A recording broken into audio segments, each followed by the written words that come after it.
discussion will be the constant rule. And the formula for the constant rule is d with respect to x of c is equal to 0, where c here is any constant or real numbers such as negative numbers and fractions. So any constant here will be equal to 0. For example, we have here f of x is equal to 5, and to find the derivative of f prime of 5 will be equal to 0, because it says here that the constant, any constant will be equal to 0. So we have here 0. Ganun lang kasimple. Second in our discussion will be the power rule. And the formula for the power rule is d with respect to x of x raised to n is equal to nx raised to n minus 1, such that n is not equal to 0. So, as you can see sa formula, galing dito, naging ganito. Yung n dito, binaba dito, then yung n sa taas, the exponent, maminusan ng 1. So, yan yung gagawin natin sa ating example. We have here, example, f of x is equal to 2x squared plus 3x minus 1. To find the derivative of x, the derivative of this equation here, pa-follow natin to. So, 2 will be bring down. So, 2. Then, copy this 2x here, 2x. Then, exponent 2. Then, minus 1. Plus, 3. This one, 3. And kung makikita nyo, yung x dito, wala siyang exponent. Pero may imaginary 1 siya dyan. And according to the rule that nabasa ko is, ang derivative ng x will be equal to 1. So, kapag x na lang yung natira, magiging equal siya to 1. So, magiging 3 times 1. Then, minus 0. 0 kasi, ginamit naman natin yung constant rule. So, yung 1 dito, magiging 0. So, equate na natin. F prime of x is equal to, this one, 2 times 2 is 4. X raised to 2 minus 1 is 1. Plus 3 times 1 is equal to 3. Or simply, f of x is equal to 4x plus 3. So, this is the derivative of this function right here. So, next will be the product rule. And for the product rule, we have here d with respect to x of f of x times g of x is equal to f prime of x times g of x plus f of x times g prime of x. Then for our example here, we have h of x is equal to 2x minus 5 times x squared. And let's consider this one. This one here will be our f of x. And this one here will be our g of x. And how to find our h prime of x? So first, we'll have to find the f prime of x, because kinakailangan nito sa ating formula. So, f of x will be this one, 2x minus 5. And the derivative of this will be 2 times x, because as you can see, si x lang yung nandito at wala siyang exponent. So, that will be equal to 1. Then, minus 0. Bakit 0? Kasi, according to the constant rule, any constant or real numbers will be equal to 0. So, 0 siya. Then, f of x will be, f prime of x will be equal to 2. So, this will be our f prime of x. So, next, we'll find the g prime of x. And, the given here for g of x is x squared. So, gagamitin natin yung product rule. Yung power rule. So, the exponent here will be bring down here. So, it will become 2x. Tapos, yung 2, maminusan natin ng 1. Then, yun na yun. We'll have g prime of x is equal to 2x raised to 1 or simply 2x. So, now, meron na tayong value ni f prime of x and value ni g prime of x. The next thing we do, we'll find the h prime of x. So, simple na lang to. Isa-substitute na lang natin yung mga given. Yung mga kailangan. So, f prime of x is equal to 2. Yan, 2. G of x is x squared. Ayan. Plus dito. F of x, which is 2x minus 5. Times g prime of x. G prime of x is 2x. So, we'll equate this one. We have here, multiply these two, which is 4x squared, plus this one, multiplied to each other, which is 4x squared minus 10x. Then, we'll have to combine like terms. So, we'll have 8x squared minus 10 of x. And this is the derivative of this function here. Next in our discussion will be the quotient rule. And for the quotient rule, we have here the formula d with respect to x of f of x over g of x is equal to g of x times f prime of x minus f of x times g prime of x all over g of x all over, raised to 2. So, kung makikita nyo, parang same lang sila sa product rule, pero yung kaibahan lang dito is meron siyang denominator. And for our example, we have here equation h of x is equal to 3x cubed minus 10 over x squared. So, let's consider this as our f of x, as you can see in the formula. Then, this one, the denominator, will be our g of x. How to find the h prime of x? So, first, we'll have to find the derivatives of this one, these two here. So, first, we'll have the derivative of f of x. So, f prime of x is equal to this one, 3x cubed minus 10. So, gagamitin natin yung mga previous na mga rules. For this one, we'll have the power rule. So, 3 here will be bring down. Then, times this one, the constant, copy. X, then 3 minus 1.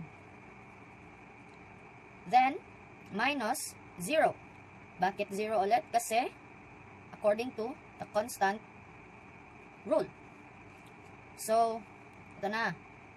Multiply na natin to, which is 3 times 3 is equal to 9. X, 3 minus 1 is equal to 2. Minus 0, pwede na din ilagay kasi wala na yan, 0 na. So, dito na naman tayo. G prime of x is equal to x squared. G prime of x is equal to this one will be bring down. Magiging 2x squared minus 1. So, g prime of x will be equal to 2x raised to 1 or simply 2x. So, ngayon meron na tayong values ni f prime of x at value ni g prime of x. So, pwede na nating mahanap si h prime of x. Substitute natin yung mga given, yung mga na-solve natin, which is the original, this one, g of x, our g of x is this one. So, x squared. Then, our f prime of x is 9x squared. So, 9x squared. Minus, because minus yung nasa formula, minus f of x. Our f of x is this one. 3x cubed minus 10. Then, g prime of x is 2x. So, let's equate this equation. Meron pang kulang. Yung denominator natin. Denominator here is g of x squared. So, our g of x is this one. So, x squared raised to 2. Then, pwede na equate. H of x is equal to, multiply natin tong dalawa, we'll have 9x raised to 4 minus this one, minus the product of these two, which is 2 times 3 be 6 x, this one will be 4. So x, 6x raised to 4. Then, this one will be 20x. 20x. Mali. Mali yung sign ko. Because negative and positive will be negative. So, this will be negative 20x. All over our g of x here, this one, x squared raised to 2 will be equal to x raised to 4. Then, pwede pa to ma-equate. So, let's have g of x is equal to combine like terms natin to. This one and this one will be 3x because this is a positive and this will become negative because there's may imaginary positive dito kasi. So, this one is an operation. So, this will become negative. So, ima-minus natin sila. And it will give us 3x raised to 4. Then, this one, distribute natin yung sign na ito, saka dito. Dito pala ako nagkamali. So, dito, distribute natin, it will become positive na. Positive 20x. Next time, para di kayo magkamali, katulad ko, make sure na alam nyo yung mga signs. Kasi, mostly, dito tayo nagkakamali sa signs. So, let's proceed. All over, copy lang natin yung x raised to 4 is equal to this one tsaka this one. Pwede natin silang i-factor out. It will have x here. Ilalabas natin yung x. This one. So, lalabas natin yung x times 3x raised to 3 or 3x cube plus 20 na lang dito kasi nilabas na natin yung x. Tapos, all over x raised to 4. Then, wait pa natin, is equal to this one will have this one and this one will be cancelled. So, ang maiiwan na lang dito is 3x cube plus 20 all over x and this one will be ma-minusan natin ng 1 kasi din tayo ng crush out tayo dito ng x. So, ma-minusan siya ng 1. So, magiging x cube. So, the value or the derivative of this function here will be 3x cube plus 20 all over 3x. X cube. Sorry. Last in our discussion will be the chain rule.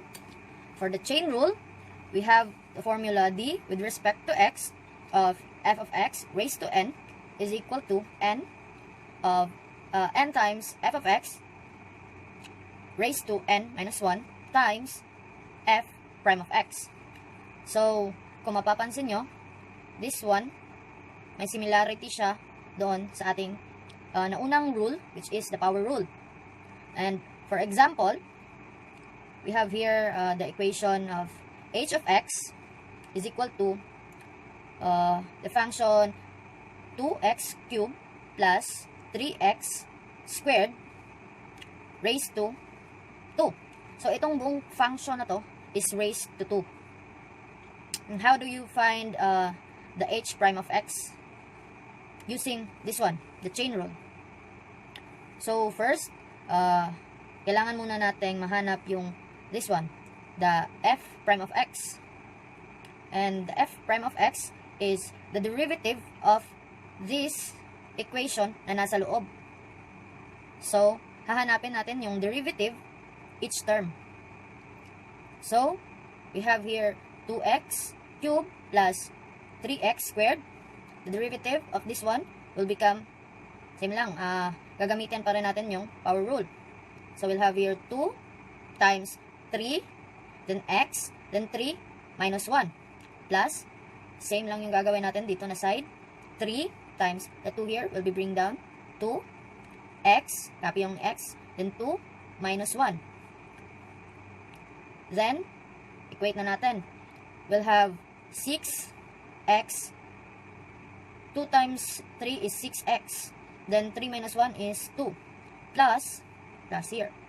3 times 2 is 6, copy yung x, then 2 minus 1 is 1, or simply 6x. So, our f prime of x, this one, 6x squared plus 6x. Now, we will find our h of x, which is yung ask sa ano na to. Yung to find the derivative of h of x. Ito na yon yung ano, yung given, di ba? So, this one, copy na, sundin natin yung formula. This one, up here. So, this one will be bring down. So, 2 times, eto, 2x cube plus 3x squared raised to, yung 2, maminusan ng 1, then times our f prime of x here, which is this one. Nakuha natin kanina. So, eto na. Then, wait na natin to. H prime of x is equal to 2 times quantity of 2x cube plus 3x raised to 1. May 1 yan, pero imaginary na lang. Pwede nang hindi na ilagay. Then, this one, copy lang. Then, multiply natin to each other. We will have 2 times 2 is 4. Copy lang to. 3 cube plus 2 times 3 is 6. Copy lang din to. X squared times this one. Copy mo lang. Bring down mo lang kasi wala siyang pwedeng i-times dyan. So, this one. We will equate this one using FOIL method. So, this one and this one will have 24x to the power of 5 plus this one and this one, or I mean this one and this one will become 36x raised to 4 plus this one and this one will become 24x raised to 4 plus this one and this one is 36x. 3 plus 1 because there is 1 here, so 3. Then, we'll combine like terms. This one, wala siyang other term. Wala siyang like term. So, bring down mo lang. And this is our highest degree, 5. So, 24x raised to 5. Plus kasi, as you can see, wala tayong negative. So, plus lahat. So, 36 on this one. Makikita nyo, they are like terms. They have the same exponents. So, i-add natin silang dalawa. 36 plus 24 is 60. And copy natin yung term nila, which is x raised to 4. Plus, the last term, which is the 36x cubed. So, copy na lang natin. Then, eto na. Eto na yung finished product. This one is the derivative of this equation right here.